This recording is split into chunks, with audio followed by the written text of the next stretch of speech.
আমি মোহাম্মদ ইয়ার হোসেন, প্রধান শিক্ষক, Shimulia Shyamaprasad school and college. বর্তমানে এই প্রতিষ্ঠানের সভাপতি জনাব দেওয়ান মঈনুদ্দিন বিপ্লব সাহেব। উনি গত এই বছরেরই স্পোর্টস প্রোগ্রামে উনি প্রধান অতিথি হিসেবে ছিলেন। প্রধান অতিথি হিসেবে থাকার পরে উনি আমাদের অনুষ্ঠানে যখন ওনার বক্তব্যের পালা আসে, তখন উনি মাউথপিস নিয়ে নিচে নেমে আসেন। সবাই বলছে, স্যার স্যার স্যার এখানে বক্তব্য দেন। তো উনি বললো, না না না না, আমি ছাত্রছাত্রীদের মাঝে মিশে গিয়ে তারপরে বক্তব্য দেব। আর একজনই পিছন থেকে আমাদের একজন শিক্ষক বললেন, স্যার এখান থেকে দেন। উনি বললেন যে না, আমি কারো স্যার না, আমাকে ভাই সম্বোধন করবেন। তাতে এই ওনার যে আচার আচরণ, কথাবার্তা, তাতে সব শিক্ষক এবং কর্মচারী খুব প্লিজড। এরকম একজন মানুষ আমাদের স্কুলে যদি সভাপতি হতেন, তাহলে মনে হয় স্যার ভালো হতো। আমাকে প্রস্তাব দিলেন স্যাররা, শিক্ষক মণ্ডলী। তখন আমি বললাম, তাহলে দেখা যাক কী করা যায়। তো সময় মতোই আসলে প্রোগ্রামটা হয়েছিল। পরবর্তীতে যখন আমরা প্রস্তাব পাঠাই সভাপতির জন্য, তো ওনার নাম প্রস্তাব করি আর কি। তো উনি সভাপতি হয়েছেন হলো 28/7/2026, এই তো গত মাসে। তো সভাপতি হওয়ার পরে আমরা 4 লক্ষ টাকার উন্নয়নমূলক মানে রং করার কাজ পেয়েছি। আপনারা বাইরে গেলেও হয়তো দেখতে পারবেন, মানে সম্পূর্ণ প্রতিষ্ঠানই মোটামুটি ঝকঝকা তকতকা আর কি। সম্পূর্ণ স্কুলই রং করা হয়ে গেছে।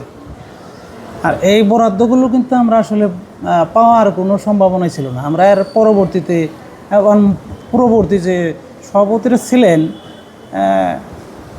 খুব একটা কিছু পাই নাই বললেই চলে। মানে স্কুলটা একদম পিছনে পড়ে আছে। তো এমপি মহোদয়েরও বিশেষ নজর আছে, কিছু আনতে হবে কি, মানে কি কোন লোকজন থাকবেন, তাদের জন্য খাওয়ার আইটেম কি করা হবে।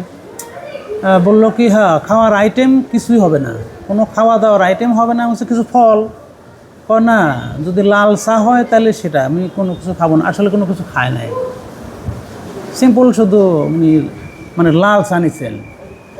তাতে ওই কারণে স্যাররা খুব প্লিজড হয়ে গেছেন। আর ওনার ভিতরে একটা জিনিস আমরা সবাই দেখছি, আমরা সেটা হলো, মানে উনি যে এমপি মহোদয়ের ভাই, ওনার ভিতরে কিন্তু এই ভাব নাই। উনি একজন সাধারণ মানুষ। যেমন এই যে মিটিং করলাম, আমরা মিটিংয়ের পর নামাজের রুমে যে নামাজ পড়লেন, ওজুর পানিও কিন্তু ওনাকে কেউ দেয় নাই। আমি যেরকম ট্র্যাপে দাঁড়ায় মানে বসে বাইরে আর কি উজু করছি, উনিও ওইভাবে বাইরে না করছে, উজু করছেন। মানে ওইরকম যে এমপি সাহেবের ভাই হলে যে একটা হেডন থাকে, কিছুই নাই তার ভিতরে। তারপরে উনি বিশেষ একটা উদ্যোগ নিয়েছেন, যেটা আমাদের জন্য আসলে খুবই আশার আলো। মানে স্কুলটা একটা পাইলট প্রকল্পের আন্ডারে উনি নিয়ে গেছেন। এখন বিশাল একটা বরাদ্দ আমাদের ইদানে আমি খবর পেয়েছি, আসলে হয়তো বলবো। কিন্তু খুব বড় ধরনের একটা বাজেট এখানে আসবে স্কুলে উন্নয়নমূলক কাজের জন্য। তারপর মাঠেও উনি মাটি ফেলাতেছেন। মাঠ তো মানে এই অল্প দিনের ভিতরে উনি মানে যেটা দেখাচ্ছেন, এটা আমাদের জন্য একেবারে কি আশার আলো। খুব ভালো একটা উদ্যোগ। আসলে আমরা সবাই চাই এইরকম একজন সভাপতি হোক। তো উনি সভাপতি হওয়ার জন্য কোনোভাবেই রাজি ছিলেন না। তো আমরাই প্ল্যান করছি যে প্রস্তাব আমরা দিব। আমি এর 5 তারিখে যখন ওই যে আন্দোলন হইল, যে তার পরে এমপি সাহেব আমাদের সাভার থানার সকল হেডমাস্টারদেরকে ডাকছিলেন। তখনই কিন্তু বলছিলেন যে আমি শিমুলিয়া স্কুলটাকে একটু ধরবো। আমিও বললাম, স্যার শিমুলিয়া স্কুলটা ধরলেই ভালো হয়। কারণ হলো এটা কেউ আর ঠিক মতো দেখাশোনা করে না। তো ওনাকে আমি বানাইতে চাইছিলাম সভাপতি, কিন্তু উনি তো আর রাজি না, উনি হতে পারবেন না, সুযোগও না হবে হয়তো বা নাই। তো আমি তখনই প্ল্যান করছিলাম, তখনই মনে মনে একটা ধারণা ছিল, ওনার কাছে যাওয়ার জন্য কমপক্ষে ওনার কাছাকাছি কোনো লোককে বানাইতে পারলে আমার হয়।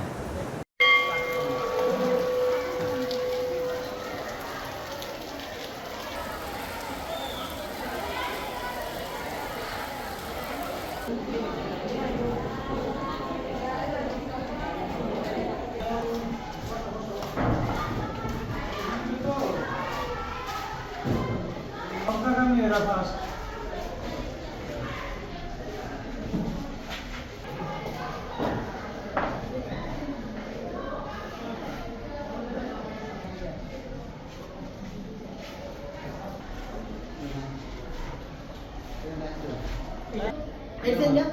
না, স্যার উপরে গেছে এখন। উপরে গেছে হ্যাঁ। আমরা